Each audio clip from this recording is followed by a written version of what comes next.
আসলে এই বাউল গানটা এত বড় মহৎ, হঠাৎ বিয়ে তাড়াতাড়ি হয়, এই বাউল গান করা সম্ভব না এই যুগে নাকি। এই বাউল গানটা যার ভিতরে হৃদয়ে গেঁথে গেছে সে জানে তার মর্ম, তার ব্যথা। এরকম একটা বাউল গান জিনিস, বাউল অর্থ কি আমরা বুঝি না, ও পর্যন্ত আমরা যাইতেই পারি নাই। বাউল অর্থ কি? হ্যাঁ, বিশাল জিনিস। তো যাই হোক,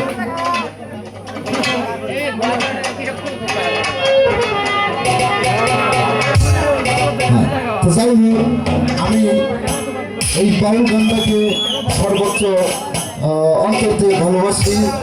আর আমার শ্রদ্ধেয় উসমান দাদা আজকে আমাকে ফোনে এখানে আনছে। তো যাই হোক, আমি আসলে বাউল নই, আমি নিজের প্রশ্ন করি, বাউল হতেও পারবো না। তো ছোট্ট একটা ক্ষুদ্র গান আমি ইনশাল্লাহ আপনাদেরকে গান শোনাবো। ভালো লাগলে, আসলে বাউল গান এরকম একটা জিনিস, যদি বাউল গান শুনে যা হৃদয়ে লাগে সে হলো মহৎ।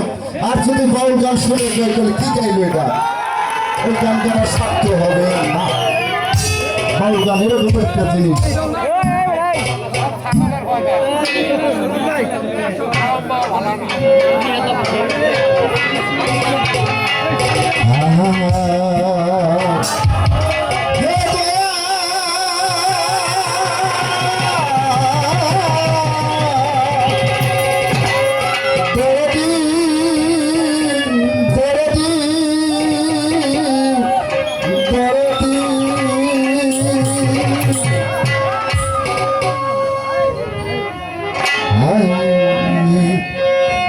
বুঝিতে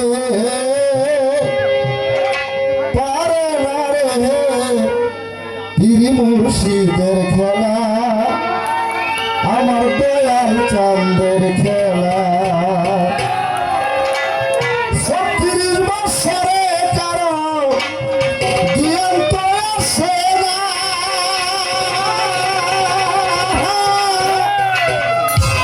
৬ মাসের কালে আবার পাইজে শুলে আনারে ভবে, পাইজে শুলে আনা যারে ইচ্ছা তারে দিয়া মিলাই তৌহিদের মেলা। যারে ইচ্ছা তারে দিয়া মিলাই তৌহিদের মেলা। বুঝিতে পারে না রে পীর মুর্শিদের খেলা, আমার কামাল চাঁদের খেলা।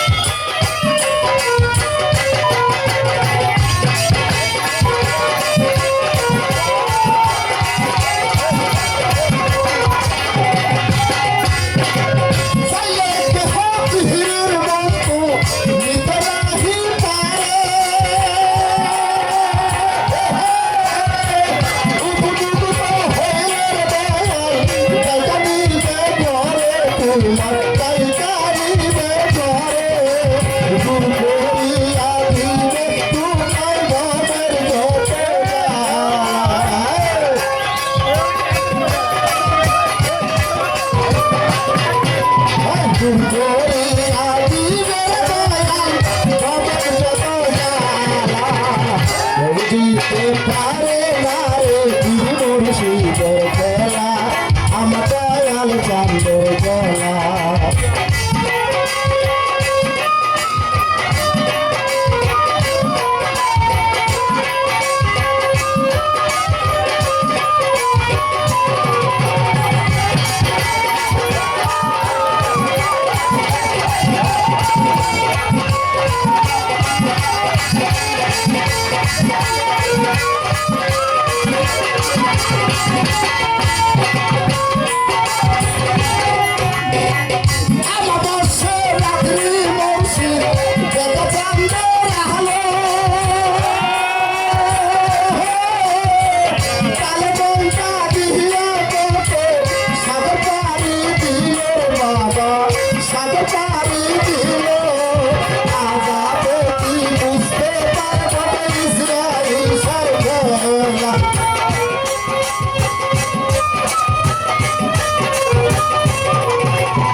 মুর্শিদের খেলা আমার দয়াল চাঁদের খেলা কেউ বুঝিতে পারে না রে বীর মুর্শিদের খেলা আমার দয়াল চাঁদের খেলা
আরো একটা গান হবো।